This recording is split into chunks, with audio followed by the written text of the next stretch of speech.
இந்த தமிழக வெற்றி கழகத்தின் வெற்றியை நீங்கள் முதல்ல எப்படி பார்க்குறீங்க இப்ராஹிம்? அதாவது யாரும் கருத்திராத வெற்றி. பத்திரிகையாளர்கள் பல்வேறு வண்ணம் இருந்தாங்க, சிஃபாலஜிஸ்ட் இருந்தாங்க, பல்வேறு ஊடகவியலாளர்கள் மற்றும் கட்சி தலைவர்கள் எல்லாரையும் தாண்டி மக்கள் என்ன சொல்லியிருக்காங்கன்னா, இன்றைக்கு மக்களுடைய அதிகாரம் வாக்கு என்ற மிகப்பெரிய சக்தியை எடுத்து நாங்கள் யாரை வென்றாலும் எதிர்க்க வென்றாலும் மாற்றி காட்டுவோம் என்பதை இன்றைக்கு அரியணையில் ஏற்றக்கூடிய ஒரு அதிகாரத்தை நாங்கள் கையில் வைத்திருக்கிறோம் என்பதை உறுதிப்படுத்தியிருக்கிறாங்க. ஒன்று.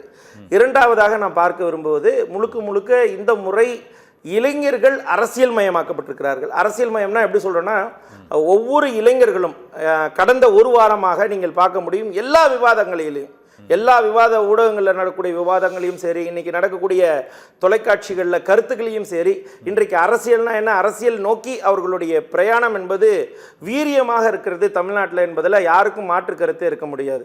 அப்படி இந்த 2026 தேர்தலில் தாவேகா மிகப்பெரிய ஒரு அரசியல் சக்தியாக மாறி இருப்பது என்பது வியக்கத்தக்க விஷயம் இல்லை. இது எதிர்பார்த்தது ஒன்று. இப்ராஹிம், முன்னரே நீங்கள் கணிச்சிங்களா தேர்தலில் இந்த கூட்டணி வைப்பதற்கு முன்னாலவே தமிழக வெற்றி கழகம் ஒரு குறிப்பிட்ட வெற்றியை ஈட்டும் என்று காங்கிரஸ் கட்சி கொஞ்சம் தாவேகாவுடன் கூட்டணி செல்வதற்கான ஒரு முயற்சிகளில் ஈடுபடுது. அப்போது நீங்கள் கூட சொன்னீங்க அது கூட்டணி தாவேகா கூட்டணி எல்லாம் திமுக கூட்டணி தான் தொடரும்னு சொன்னீங்க. ஆனால் அப்போவே இந்த கணிப்பு இருந்துதான் நினைக்கிறீங்களா? இல்லை, கண்டிப்பாக. என்னன்னு கேட்டிங்கன்னா, நவம்பர் மாத காலகட்டங்களிலே ராகுல் காந்தி தலைவர் அவர்கள் கரூர் சம்பவத்தின் நேரத்தில் கூட உங்களுக்கு தெரியும், இவர்கள் கட்சி ஆரம்பித்த பின்பாக கட்சிக்கு வாழ்த்து சொன்னார்.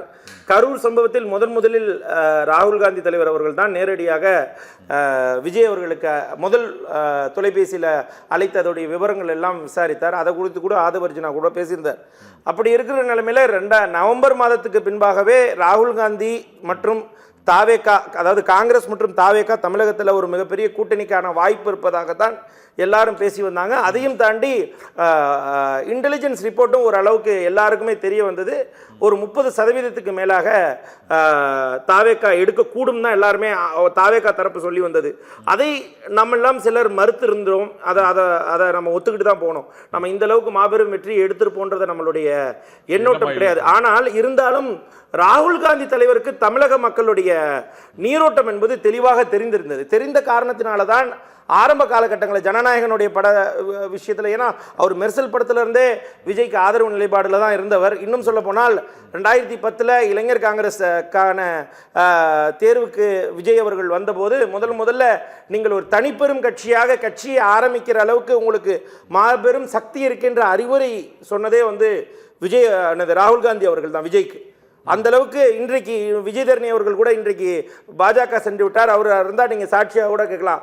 அவர்கள் முன்னாடி தான் இதெல்லாம் சொன்னாங்க. அப்போ தொடர்ந்து விஜய்க்கு ஆதரவு கரம் நீட்டுவதில் ராகுல் காந்தி என்றைக்குமே முனைப்பு காட்டியிருந்தார். இன்னைக்கு நேற்று கூட பார்க்கலாம், எல்லா பிரச்சாரத்தில் அவர் பங்கேற்காமல் இருந்தது காரணமும் தமிழக வெற்றி கழகத்துக்கு ஒரு மறைமுக ஆதரவாக தான் பங்கேற்காமல். ரெண்டு விஷயத்தை பார்க்கணும் நீங்கள். ஒன்று ராகுல் காந்தி தலைவர் அவர்களுக்கு இந்த முறை 2026க்கான தேர்தல் எனது 3 முனை தேர்தல் என்பதில் எந்த மாற்றும் கருத்து கிடையாது. அப்படி இருக்கும்போது தொங்கு சட்டமன்றம் வருவதற்கான அதிகப்படியான வாய்ப்பு இருப்பதை ராகுல் காந்தி தலைவர் அறிந்திருந்தார். அதன் காரணமாகத்தான் ஆட்சி அதிகாரத்தில் பங்கு வேண்டும் என்ற ஒற்றை கோரிக்கையை இன்றைக்கு இருக்கக்கூடிய இந்தியா அலையன்ஸில் திராவிட முன்னேற்ற கழகத்திடம் வலுவாக எடுத்து வைத்தார்கள். எங்களுடைய கிரீஷ் சொடங்கராக இருக்கட்டும், எங்களுடைய தேர்தல் பொறுப்பாளர் மற்றும் எங்களுடைய எம்பிக்கள் மாணிக்கம் தாகூர், ஜோதிமணி போன்ற மூத்த தலைவர்கள் எல்லாமே ஆட்சி அதிகாரத்தில் பங்கு, அரசியலில் பங்கு, அதிகார பகிர்வு என்ற வார்த்தையெல்லாம் உபயோகப்படுத்துவதற்கான காரணம் மும்முனை போட்டி. இரண்டாவது, தாவேகா என்றும் புதிய சக்தி, அதுவும் காங்கிரஸால் நிறுவப்பட்ட ஒரு சக்தி. அந்த சக்தி இன்றைக்கு ஒரு கோலோச்சும் போது இந்த நேரத்தை சரியாக, ஏன்னா எல்லாமே கட்சி தானே, இன்னைக்கு கட்சி நடத்துவது என்பது அரசியல் அதிகாரத்தில் இருப்பதற்கும் மக்களுக்கு சேவை செய்வதற்கும் தான். அந்த வாய்ப்பு, அந்த அரசியல் அதிகாரமே எதுக்குன்னா மக்கள் சேவை செய்யறதுக்கு. அப்ப அந்த அரசியல் அதிகாரம் இல்லாமல் மக்களுக்கு எப்படி சேவை செய்ய முடியும்? அதுக்கு தானே கட்சி வச்சிருக்கோம். அது திடீர்னு இந்த கூட்டணி நேரத்தில் பேசுறது தான் அது சர்ச்சைக்குள்ளானது. அதனால தான் இந்த இழுபறி 28 சீட் என்று வந்தது. ஆனால் இப்பொழுது அந்த நடந்து முடிந்த விஷயத்தை விட்டு இப்போது 108 எம்எல்ஏக்களுடன் தாவேகா வெற்றி பெற்றிருக்கிறது. அவர்களுக்கு மேலும் 10 சட்டமன்ற உறுப்பினர்கள் தேவை. இதில் காங்கிரஸ் கட்சியின் நிலைப்பாடு எப்போது அறிவிக்கப்படும் நினைக்கிறீங்க? இன்று கூட அந்த ஆலோசனை கூட்டம் நடைபெற்றதாக தெரிகிறது. இது அதிகாரப்பூர்வ அறிவிப்பு வெளியாகுமா? அது ஓரளவு உறுதியாகி விட்டதா? அதாவது என்னன்னு கேட்டிங்கன்னா ஒரு விஷயம், அதாவது காங்கிரஸ்காரர் தொண்டர்களுடைய காங்கிரஸ் தொண்டர்கள் இந்த தாவேகா கட்சி ஆரம்பித்த பின்பாகவே காங்கிரஸ் தொண்டர்கள் ராகுல் காந்திக்கு பின்பாக அதிகப்படியாக நேசித்தது வந்து விஜய் அவர்கள். அதை மறுத்தெல்லாம் பேச முடியாது. ஏன்னா எதனால் அந்த அளவுக்கு நேசித்தாங்கன்னா, அதே நேரத்தில் முதலமைச்சரையும் முன்னாள் முதலமைச்சர் மு.க. ஸ்டாலின் அவர்களையும் நேசித்தார்கள். ஆனால் அதையும் தாண்டி இவர்களை நேசித்ததற்கான காரணம், விஜய் அவர்கள் நேரடியாக பல்வேறு கருத்துக்களை பல கட்சிகள் மீது வைத்தார். என்னன்னா, பாஜக எங்களுடைய கொள்கை எதிரி, திமுக எங்கள் அரசியல் எதிரி, கடைசியா எடப்பாடி பழனிசாமி வரைக்கும் அவர் வந்து மிகப்பெரிய எதிர்பிரச்சாரத்தை எல்லாம் மேற்கொண்டவர். ஒரு எதிரான கருத்துக்களையோ விமர்சனங்களையோ காங்கிரஸ் கட்சியின் மீது வைக்காமல் அதற்கு பதிலாக பாசிட்டிவா அட் த 11th hour வரைக்கும் வெயிட் பண்ணாங்க காங்கிரஸ் அவர்களோட கூட்டணி சேரும்ட்டு.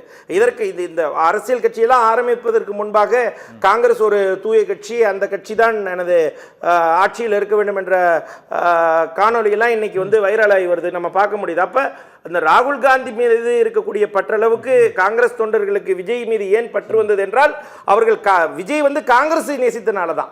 காங்கிரஸை அதிகப்படியாக நேசித்தார்கள், காங்கிரஸை அதிகப்படியாக விஜய் அவர்கள் வந்து எடுத்துக்கொண்டார். அந்த காரணத்தினால தான் அந்த தாவேகா மீது அதிகப்படியான பற்று காங்கிரஸ் தொண்டர்களுக்கு இந்த வண்ணம் கூட இந்த இறுதி நொடி நாம் பேசிக் கொண்டிருக்கிற நேரத்தில் கூட அதிகப்படியாக இருக்கிறது. அதையெல்லாம் இன்றைக்கு அகில இந்திய தலைமையிடம் இந்த கூட்டணிக்கு முன்பாகவும் சரி கூட்டணிக்கு பின்பாகவும் சரி அகில இந்திய தலைமையிடம் எல்லாரும் எடுத்து வைத்த வண்ணம் தான் இருக்கிறாங்க.